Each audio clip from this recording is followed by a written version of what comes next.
Hello and welcome to another edition of Talkin' Tunes. I am your host, Frank Walsh, and ladies and gentlemen at home, I have to tell you, for the next 30 minutes, I want you to sit back and relax, and I wouldn't even mind if you buckled up some seat belts because we are going to be rocking and rolling on this show today. I have a very special guest who, believe it or not, has taken a year to come back. He was here a year ago. He was here with his son, Michael Hammond, and you might remember him as Mr. Neil Hammond.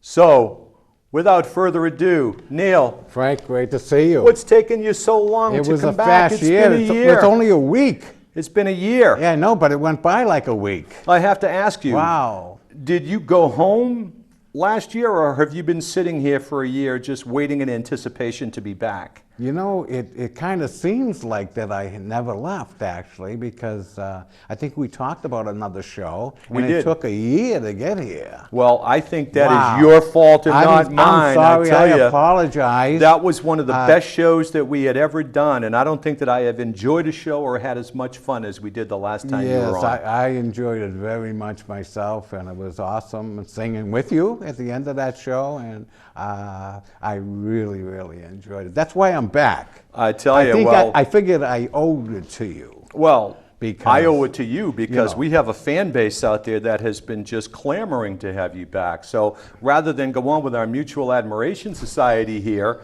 let's talk about why you're here. I understand that you have something that's very near and dear to your heart. Yes. That goes back several years, and it has been known as The Day the Music Died. Yes, yes. So, Neil. Actually, it's 56 years ago. 56 years years ago. You can do the math on that. Why is that so special to you?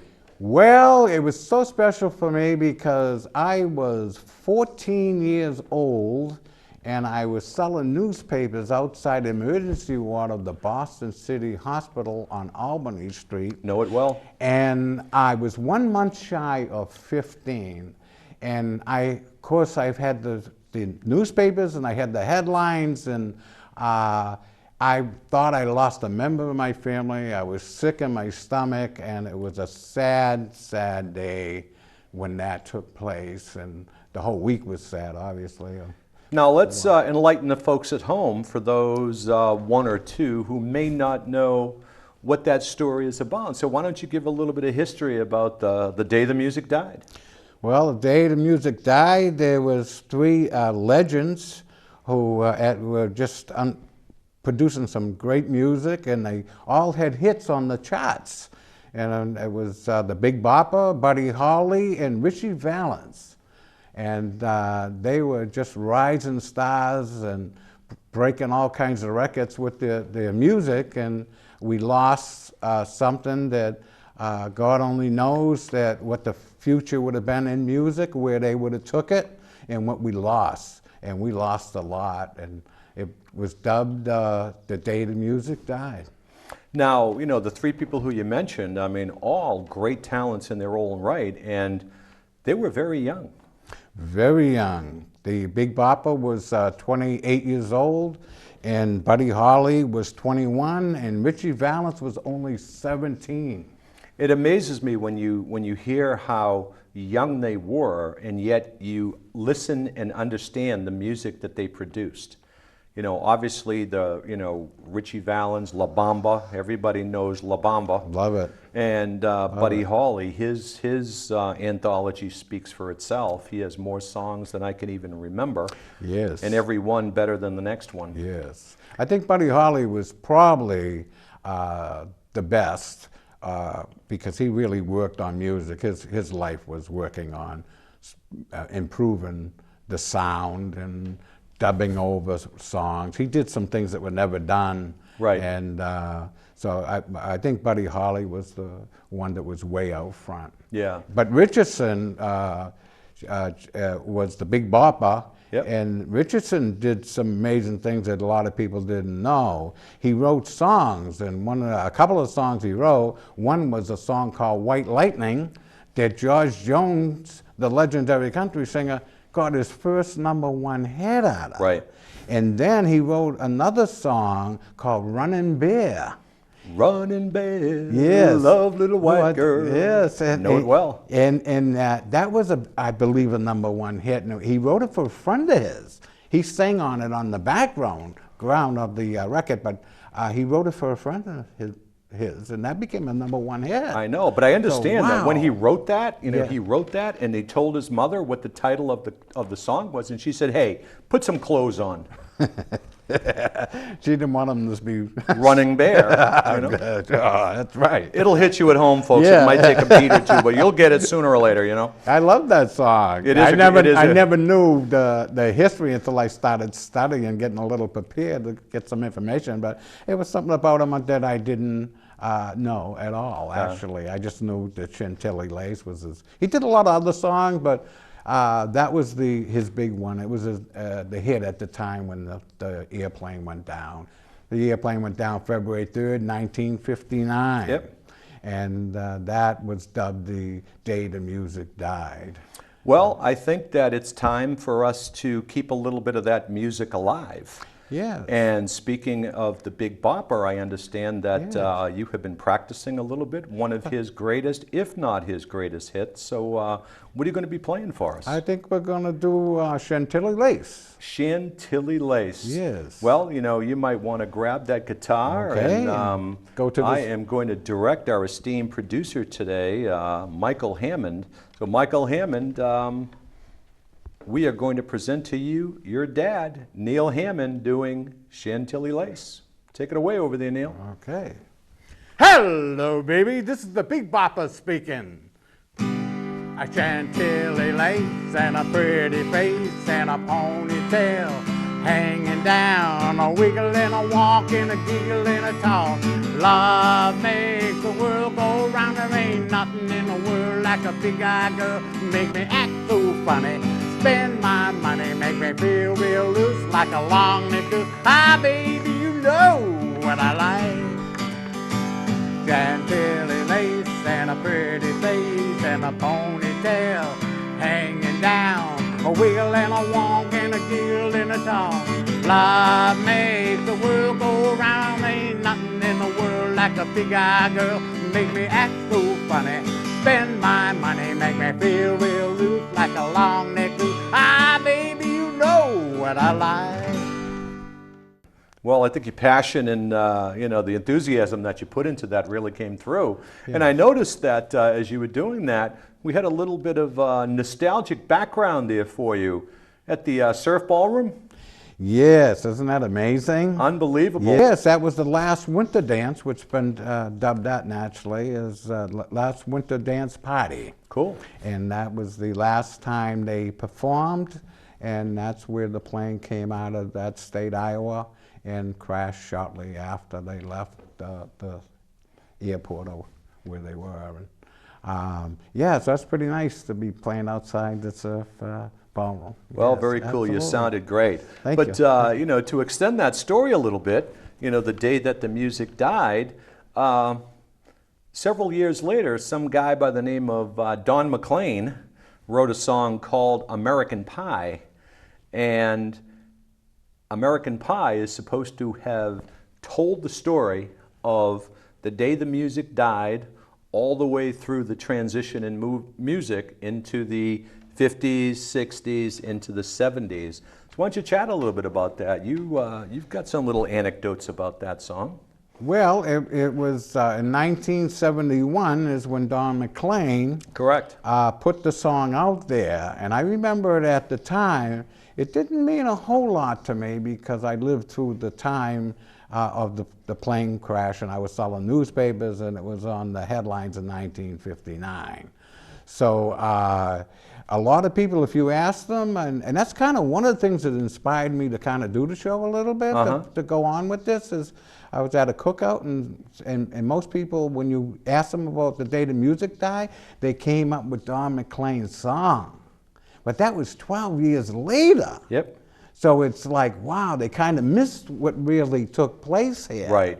And that was one of the things that was in my head to do the show when you asked to do another show. Right. I said, wow, that would be kind of good Right. to put that out there with some more information about the the singers and their lives and their age and Right. the dates. Right.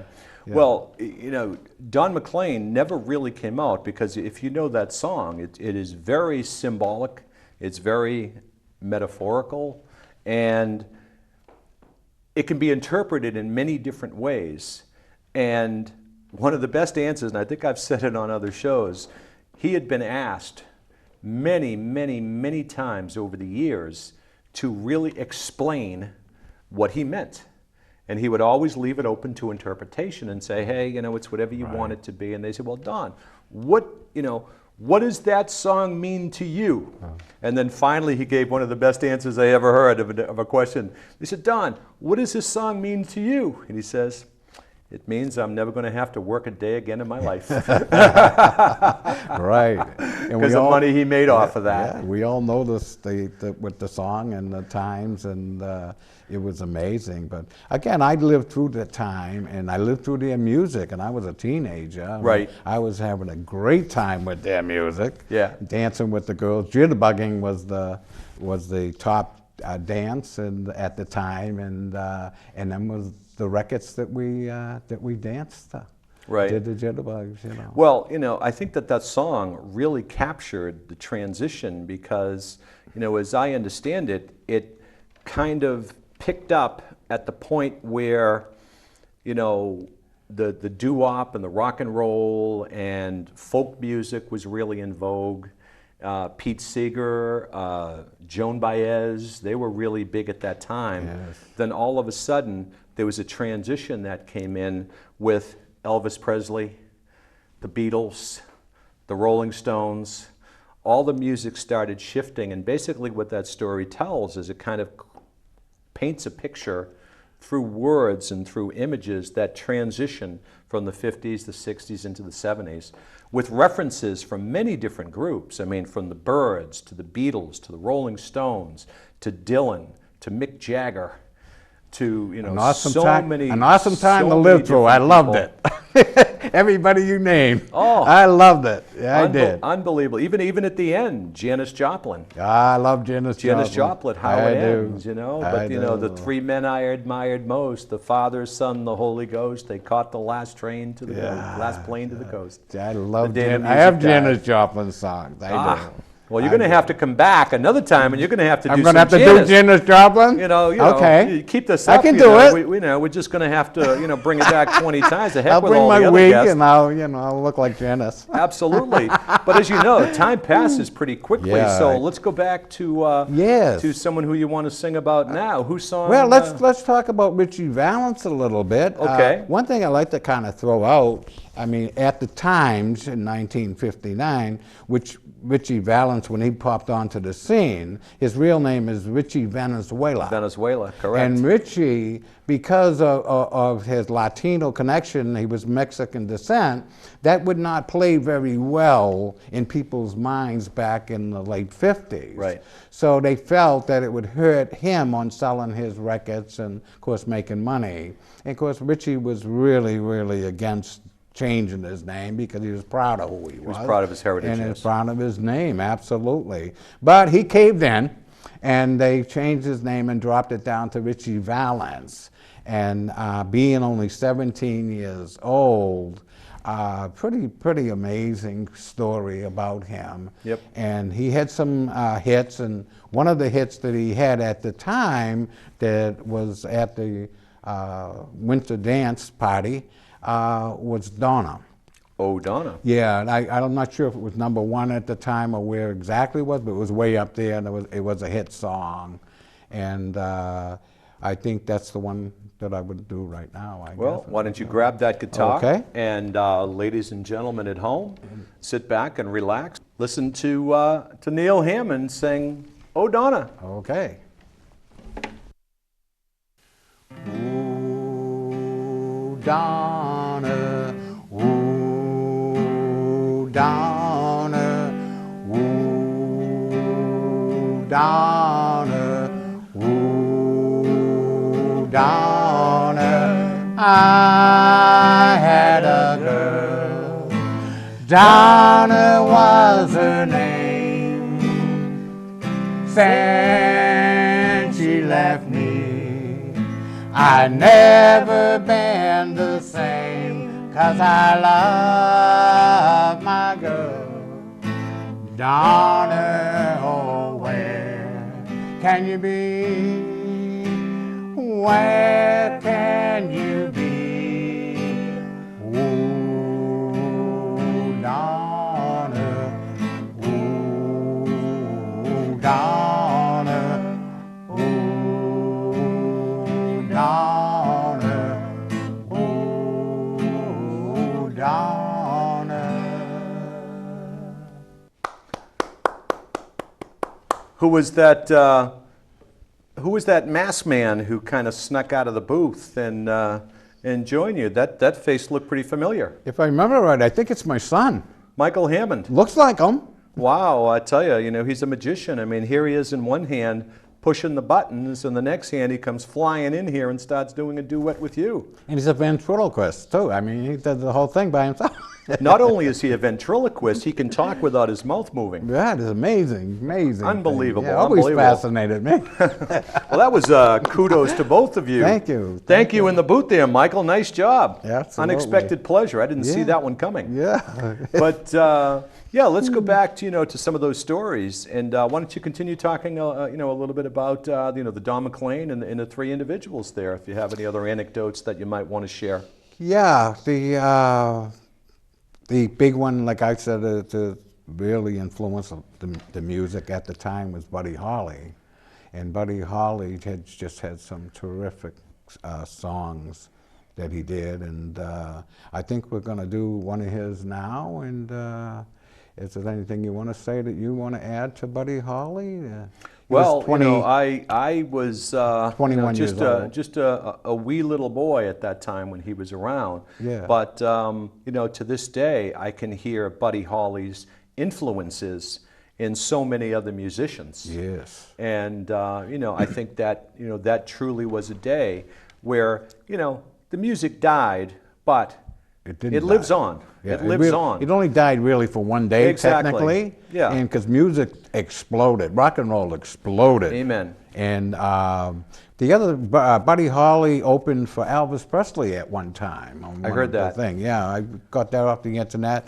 But music, it's a day the music died, but it's really, the music took off. And Buddy Holly was a part of that, and people learning from him, and he just laid a lot of work down for a lot of people. He Cool. really did. Did a great job, Buddy Holly. So what are you going to sing now? Oh, I believe it's Peggy Sue. Peggy Sue. I think so. Pretty, pretty, pretty, pretty Peggy Sue.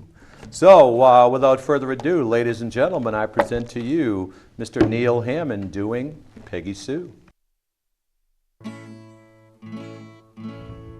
If you knew Peggy Sue, then you know why I feel blue about Peggy. My Peggy Sue. Well, I love you, girl, and I need you, Peggy Sue. Peggy Sue, Peggy Sue. Pretty, pretty, pretty, pretty Peggy Sue. Oh, Peggy. My Peggy Sue. Well, I love you, girl, and I need you, Peggy Sue. Wow. That was his hit song at the time too. That he was performing at the last Winter Dance. It was Peggy Sue that's on that chart that you see there, the poster. Well, that was short and sweet, but I think that everybody Yeah, at home it's- got the essence of that. Yeah, exactly. It's like there's a lot more to the song, but it's kind of hard to memorize it all, especially when you get my age, So. But that's where it was, and he also had "Oh Boy" was Buddy Holly's song, and I'm not sure. I think we can put that on, I guess, and go up and do a little bit of "Oh Boy" maybe. How's that? That sounds good to We'll me. throw that on. So, as you can see, we're bringing the guest on. He takes over the show. He becomes the host. He becomes a director. So, without further ado, get up there and start singing for me, sir. Okay. All my love, all my kissing, you don't know what you've been missing, oh boy. Oh, when you're with me, oh boy, you got the world to see that you were meant for me. Shadows of birds are calling, you can hear my heart a-calling. A little bit of love makes everything right. I'm gonna see my baby tonight. Well, all my love, all my kissing, you don't know what you've been missing, oh boy. Oh, when you're with me, oh boy, you got the world to see that you were meant for me. Wow. That was Once another again, big song. once again, That was come on another back. big song of his. So, you know, Gary Busey played Buddy Holly in the movie. I remember seeing that. So I'm not sure. I think that Buddy Holly became Gary Busey. I think everybody thinks Gary Busey is Buddy Holly. You know, I think he lives on. You know, I would not be surprised. Yeah. But, you know, let's go back a little bit. We've got a little bit of time left, and we were talking about, you know, the day that the music died, but let's talk a little bit of some of the anecdotal things and some of the rumors and some of the mystery that surrounded that day, because they were playing with a bunch of other performers. And there were some rumors and stories going on out there that some should have been on that plane who weren't, and some were on that plane who shouldn't have been. So why don't you give us a little brief history of how that whole thing transpired? yeah, so there's a lot of talk on the internet about the coin toss. Who flipped the coin? Yep. And I've listened to a lot of people. I listened to Richie Valence's sister. She's up on there. Dion from the Belmonts is on. He's up there on it, and he's telling his story. And Waylon Jennings got his story. And Tommy Allsup has his story. Now, Tommy Allsup, I don't know Tommy Allsup. yeah, well, Tommy Allsup was Buddy Holly's guitar player, because when they went on this tour, he couldn't use the Crickets because he had a contract under contract. So he had to go on and put a group together, and that's where Waylon Jennings came in, playing the bass guitar, which he really never played it. Buddy said, you got a month to learn it. He threw it at him, he said. That's what Waylon said. And he said he had a month to learn it. And Tommy Allsup was his guitar player that he brought in. So that was their group, and I guess they brought a drummer in, somebody else. I don't know who that was. So Tommy Allsup says he flipped the coin on the plane, and with Richie Valance. And Waylon Jennings said he had flipped the coin, and he let the Big Bopper go because he had the flu. He was very sick, and he felt that he had to see a doctor. Now, that was right out of Waylon Jennings' mouth on YouTube. It's up there telling his story. So it all makes a lot of sense. Dion had said that you needed a DC-10 airplane to put everybody on it who said they flipped the coin. Right. So this story took on a life of its own, which is not really important to the whole story. Right. The story is we lost 3 Absolutely. great people. And I think what even made it, you know, or added to the tragedy was the fact that the pilot who was flying the plane supposedly was not certified and properly trained to fly in bad weather.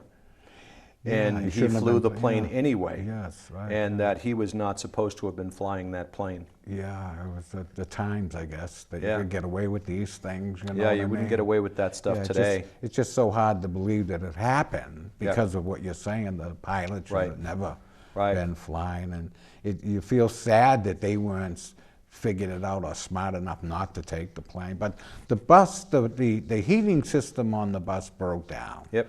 And up there in Iowa and the farm countries, I mean, it would get like 25 below, they said on the internet. Right. Oh my God! And you're getting on a bus, you're tired, your clothes are dirty. These guys want to get cleaned up. Right. So the temptation of taking a plane and hopping over and it being there at a short time to take a shower. And it was watching- interesting. It was interesting to hear that. What was the plane ride was going to cost them $37? Was it? $37, yes. And they were saying that that would be a month's rent. for the family. back yeah. in the Their mother day. and father paid that for a month's rent. Exactly. You know? Now, I know that we're not going to have a lot of time to talk about this, and I think it would be something that could merit another show, is that it would be interesting to project what the music scene would have become, what the way that music would have gone had that plane not crashed and had they lived. That's interesting. What could have Buddy Holly interesting. produced? Yeah. Where would Richie Valens have Right. taken music? Right. Because it was obvious Wow. how innovative and creative, especially Buddy Holly, Right. how he changed the sound of music with that guitar riff and everything. Yeah. Wow. Where music would have gone had that day not happened. Right. And I think that's something that we might be able to speculate on another show. Well, like you're talking about Buddy Holly, he took the show on the road without the crickets. He pulled the guitar player to Waylon Jennings, who was nobody at that time, who became a legend, and played the bass guitar, which he didn't even play. Wow. And amazing. And all Tommy Allsup had, Tommy Allsup is his name. He's had a career. And I researched him somewhat, but he's someone I didn't know either until I started looking it up. But Yeah. he went on and had a music career for a long time, so Yep. he did okay with that also, you know, Right. on the whole thing. So Right. definitely. So other than that, let's look back on those days. How long have you been playing the guitar? Was that something that inspired you to pick up the guitar and play as a result of that? Yeah, I'm sure it played a part. Of course, you always dreamed as a 14, 15-year-old kid. You always and wanted to be Buddy Holly. I sing with my buddies on the corner, and I'm sure if you was there with me, you and I would have been stars, Frank. You took the words know right what I out of mean? you took the words right out of Hey, my mouth, man. so and we would have been lived so singing. close together that we Yeah. would have done a little bit of Oh, yeah. street corner symphony. I you know? did. I sang with my buddies, and we tried to write songs. We weren't very good at that time at it, Yeah. and we did. We had one I think could have been a hit if we only had somebody guiding us, maybe Right. a little better. We had no one. Right. We would just sing on the corners and try to put words and lyrics to the songs. Well, that's my problem. I've written a lot of songs and I've been very creative, and I have narrowed all of my, my songwriting and writing talents. I've narrowed it down to two things. I got everything down except two things: words and music. I knew that was Other coming. than that, I knew that. other than that, I knew was it Here that goes. obvious? Oh, Here's the man. punchline. It's coming. You know where Okay. Hey, so now what people may not have known that Dion and the Belmonts were at the last winter dance, and they were playing there, and they don't get any billing on that at all. The day the music died, there it is, Dion and the Belmonts. So they was on the poster, and they had the hit songs out there, and needless to say, they had a great career, and they just did some beautiful, beautiful music. I love it. Right before the show, I told you that I had seen Dion about a month or Yes. so ago, and I tell you, he was been out there for 50 years, and it was unbelievable. So I think that you and I need to kind of wind down this show. Yes. So, ladies and gentlemen at home, thank you so much for tuning in, and Neil, thank you so much for being here. Frank, it was great to be here with you. So tune in and tune on, folks, and we are going to bring you out with a little surprise. Take it away. Is my story sad but true? It's about a girl that I once knew. She took my heart and tore it apart. Da da da da da da da. That's the word up there. Hey, hey, whoa.